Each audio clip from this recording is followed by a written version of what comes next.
নমস্কার, আগমনীর ক্লাসরুমে আপনাদের স্বাগত জানাই। আজকে একটু অন্য বিষয় নিয়ে কথা বলবো। সেটা হচ্ছে আমরা প্রতিদিন কিভাবে বিষ খাচ্ছি, বা বলা যেতে পারে কি করে আমরা একটু একটু করে মৃত্যুর দিকে এগিয়ে যাচ্ছি। বা আরও যদি একটু নিষ্ঠুরভাবে কথা বলি তাহলে বলতে পারি যে আমাদের সুইসাইড করার প্রবণতা কতটা বেড়েছে। আপনারা হয়তো ভাবছেন যে এই কথাগুলোর সাথে এনভায়রনমেন্টের সম্পর্ক কী, কারণ যেহেতু আমি সাধারণত এনভায়রনমেন্ট বিষয়টা নিয়ে কথা বলে থাকি।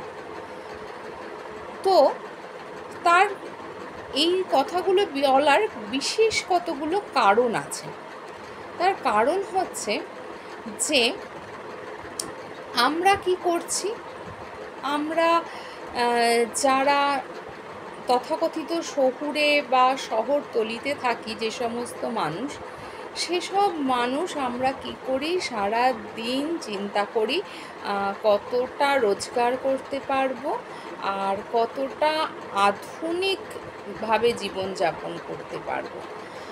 আমাদের থেকে অনুপ্রাণিত হয়ে গ্রামের যে সাদামাটা জীবনযাপন করা মানুষগুলো, তারাও কিন্তু এই আমাদের যে দৌড়ঝাঁপময় জীবন, যে আরও লাক্সারিয়াসভাবে থাকবো, এই বিষয়টাকে তারাও কিন্তু আপন করে নিচ্ছেন।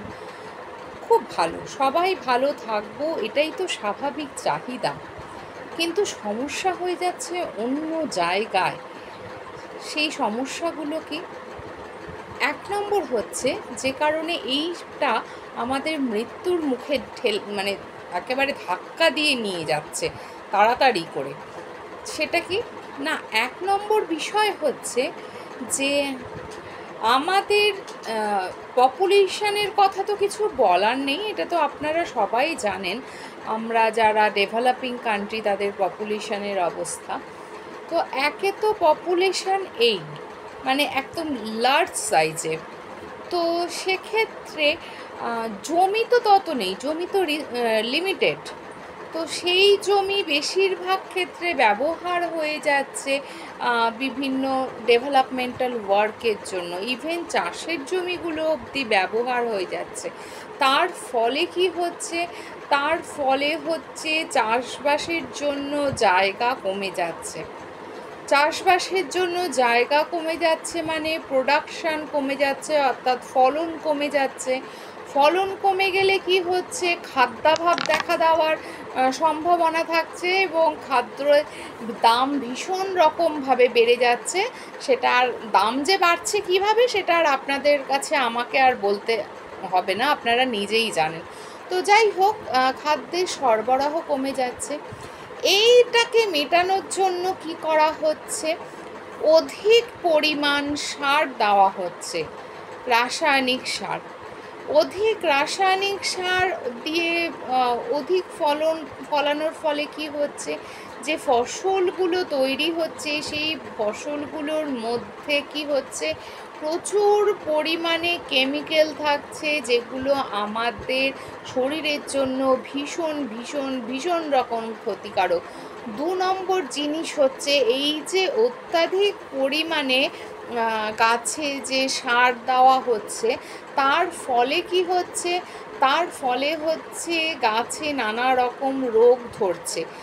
হ্যাঁ, এই যে জোর করে গাছের ফলন বৃদ্ধি করানো হচ্ছে, তার ফলে কিন্তু নানা রকম রোগ ধরছে, এবং এই রোগের হাত থেকে বাঁচার জন্য আরও আমরা রাসায়নিক, যেটাকে আমরা কীটনাশক বলছি, বা ধরুন অন্য কোনো রকমভাবে রোগের হাত থেকে বাঁচানোর জন্য সমানে রাসায়নিক দিয়ে যাচ্ছি। তো এই রাসায়নিকগুলো কি তার মানে দ্বিগুণভাবে আমরা রাসায়নিক প্রয়োগ করছি, এবং সেইগুলো কিন্তু গাছের মাধ্যমে, শস্যের মাধ্যমে বা ফলের মাধ্যমে আমাদের শরীরে গিয়ে উপস্থিত হচ্ছে এবং কি হচ্ছে, আমাদের শরীরে নানা রকম রোগের বাসা বাঁধছে। শুধু মানুষ বলে নয়, ওই যে ধরুন খড়গুলো গরু খাচ্ছে মানে কি, সেই মানে গাছের যে সমস্ত রাসায়নিকগুলো সেগুলো গরুর দেহে যাচ্ছে, গরুর থেকে গরুর যে সন্তান বা বাচ্চা তার শরীরে যাচ্ছে, গরুর দুধে আসছে, সেই দুধ থেকে আমাদের শরীরে, অর্থাৎ মানে পুরো বিষয়টা একেবারে মানে পুরো জীব বৈচিত্র্যটাকেই নষ্ট করে দিচ্ছে বা বাস্তুতন্ত্র নষ্ট করছে, এভাবেও আমরা বলতে পারি। কারণ মাটিও দূষিত হচ্ছে, বায়ু দূষণ হচ্ছে। তো একই সাথে আমাদের যদি বায়ু দূষণ, মাটি দূষণ আর খাবার দাবার সব কিছু দূষিত হয়ে যায়, তো আমাদের যতই ডাক্তার ট্রিটমেন্ট করুক, গড় আয়ু বাড়াবার চেষ্টা করুক, আলটিমেট আমাদের যে অবস্থাটা হবে, মানে একটা সেই পচে গলে মরে যাওয়ার মতো অবস্থাটা গিয়ে আমরা পৌঁছাবো। আর 2 নম্বর যে ভয়ানক দিনটা আসছে সেইটা হচ্ছে যে আমাদের যে সমস্ত কৃষক বন্ধুরা আছেন, তাদের যে পরবর্তী জেনারেশন, তারা কিন্তু পড়াশুনো শিখছেন বলে সেই আমি উচ্চ শিক্ষিত হয়ে চাষের কাজে নিজেকে লাগাবো, সেই ইগোর দরুন তারা কিন্তু আর চাষবাসে মনোনিবেশ করছেন না। তারা কি করছেন, অন্য প্রফেশনে যাওয়ার চেষ্টা করছেন। ফলে চাষ করার লোক কিন্তু কমে যাচ্ছে এবং তার ফলে যেটা হচ্ছে, একে জমি নেই, তারপরে চাষাবাদও করা হচ্ছে না। তা এর ফলে যেটা হচ্ছে যে খাদ্যাভাব দেখা দেবে।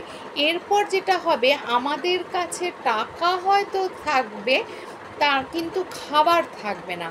আর তারপরে স্টেজে যেটা গিয়ে দাঁড়াবে সেটা হচ্ছে, না টাকা থাকবে না খাবার থাকবে। কারণ আমরা সাস্টেনেবল ডেভেলপমেন্টে পড়েছি যে ইকোনমি ব্যাপারটা কিন্তু এনভায়রনমেন্টের ওপর ডিপেন্ডেন্ট। এনভায়রনমেন্ট নষ্ট হয়ে গেলে ইকোনমিটাও কিন্তু নষ্ট হয়ে যাবে।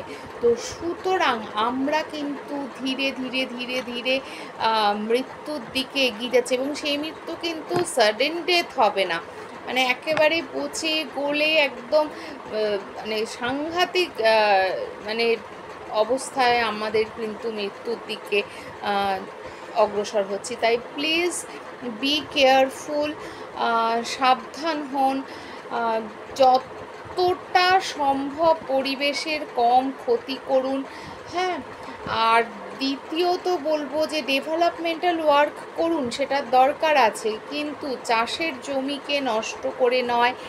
আর আমার কৃষক ভাই বা বন্ধুদের বলবো, অবশ্যই সার কীটনাশক ব্যবহার করুন, কিন্তু সেটা বায়ো ফার্টিলাইজার বা বায়ো পেস্টিসাইড ইউজ করুন, তাহলে তার সাইড এফেক্ট সেভাবে থাকে না।